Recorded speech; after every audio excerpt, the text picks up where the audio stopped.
Welcome to Focus on Learning. Today's topic is electronic configuration. Electronic configuration in shells. In our previous class, we had discussed about the shells, atomic model, and how the shells are arranged around the nucleus of an atom. So today we are going to discuss about how the electrons are arranged in these shells. So we explained that there are 4 shells in the previous class, as we explained: K, L, M and N shell.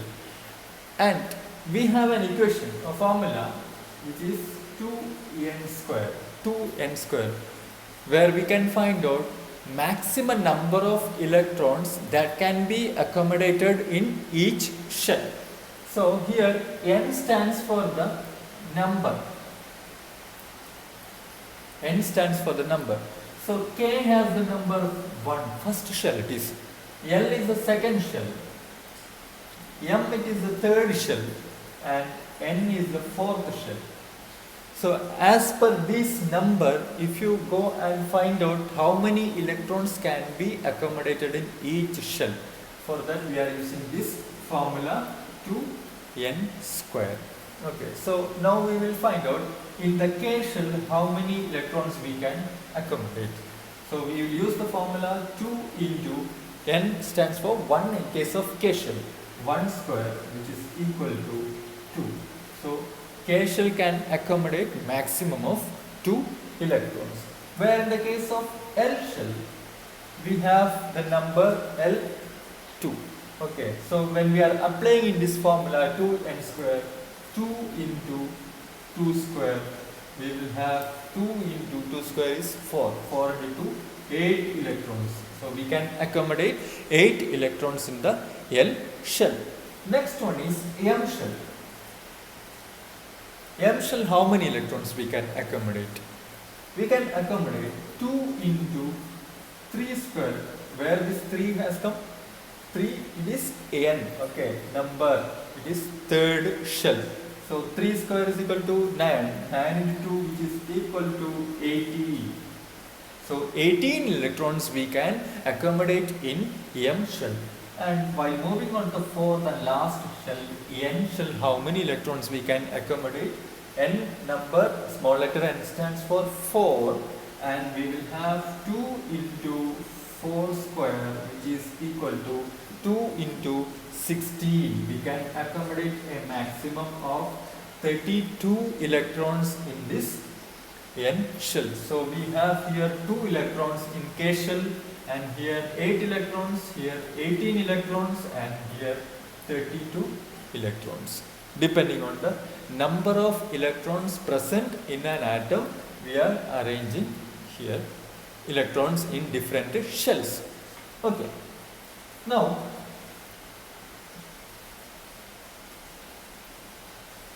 we have seen few examples in the lower classes also, say 9th standard. So here we are going to say some examples of electronic configuration in atoms.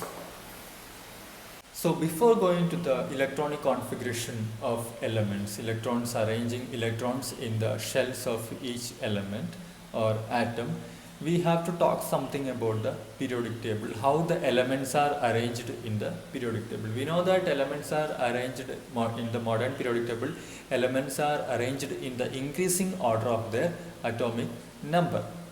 So as I told that there were many proposed periodic tables,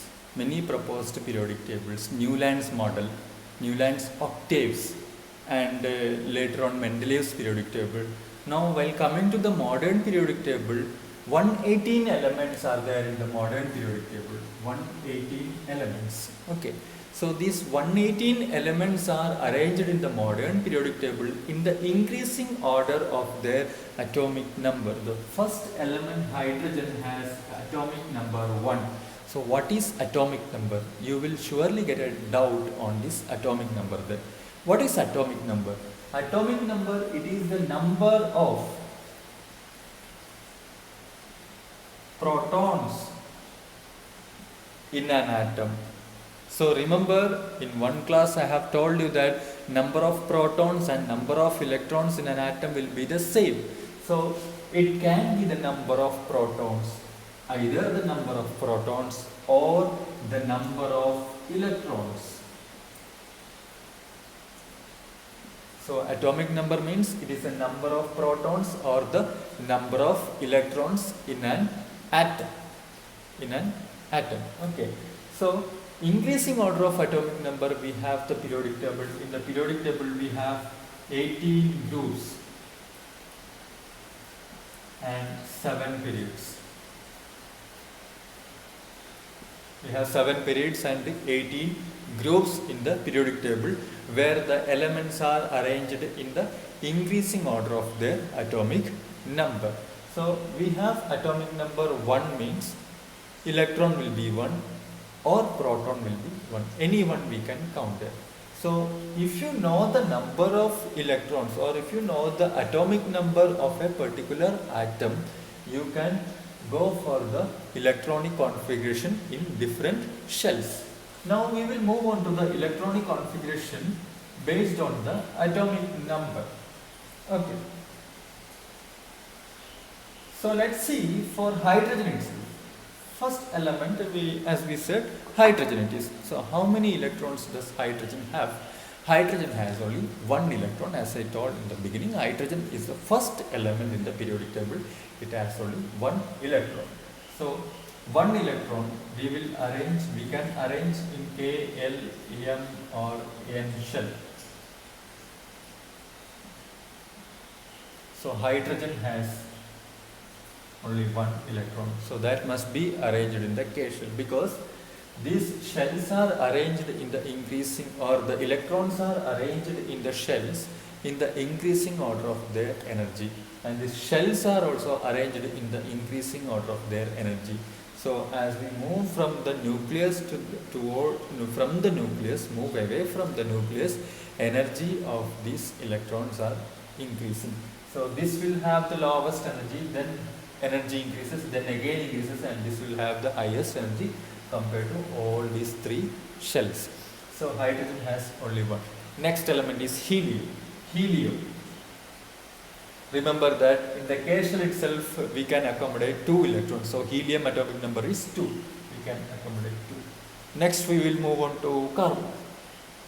Carbon has atomic number 6. It has atomic number 6. So where we can accommodate the electrons here? So we know that in the K shell we can accommodate only 2. Okay, do it. Only 2 electrons in the K shell. Next we will have around 4 electrons remaining there. Out of 6, 2 we accommodated in K shell. Remaining 4 electrons we will accommodate in the L shell. Next we will move on to sodium. Sodium atomic number is 11. So we have 11 electrons in sodium, where we will arrange these electrons in this of sodium. First shell we can arrange 2 electrons. 11 minus 2, 9 electrons are still remaining, and we know that in the L shell we can have a maximum of 8 electrons. Okay, we will arrange that 8 electrons there. 8 plus 2, 10. Remaining 1 electron. That electron can be arranged in M shell. And now what about potassium?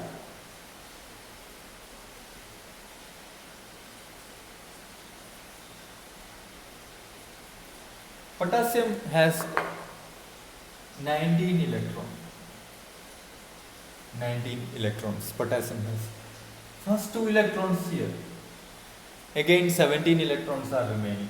Now 8 electrons here. Okay, we completed the first shell and second shell. And next shell we can arrange a maximum of 18 electrons there. We can arrange a maximum of 18 electrons in the M shell. So 8 plus 2, 10. Now remaining electrons are 9 electrons are remaining. So we will arrange 8 here. We know that we can arrange a maximum of 18 electrons in M shell. Still we are arranging 8 electrons and remaining 1 electron here. So 2, 8, 8, 1. Like that we are arranging the electrons electronic configuration like that, the electronic configuration of potassium. We will see few more examples of electronic configuration. We will talk about nitrogen. So here I have a column representing element, and the atomic number of nitrogen is 7. So here we know that, just for the reference I'll write down here, K we can accommodate maximum of 2 electrons, L shell we can accommodate 8 electrons, M shell we can accommodate 18 electrons, and in case of N shell we can accommodate 32 electrons. So what about nitrogen? It has 7 electrons here, so we will accommodate 2 electrons here in the K shell maximum, and the remaining 5 electrons here in the L shell. Remember that L shell is not completely satisfied with the 8 electrons, we have only 5 electrons. Now in the case of oxygen atomic number is 8. We have 8 electrons in oxygen. So we can accommodate 2 in the K shell, then remaining 6 electrons in the L shell. So this is the electronic configuration of oxygen. Then about the fluorine. Fluorine has atomic number 9. So we can accommodate 2 electrons in this, and remaining 7 electrons in L shell we can accommodate. So these are a few examples for the electronic configuration in case of different elements. So we will be discussing why potassium is arranged like that. As I told you, remembering that potassium with atomic number 90, which is represented or arranged as 2, 8, 8, 1. Why this type of arrangement? This problem we will be discussing in coming class.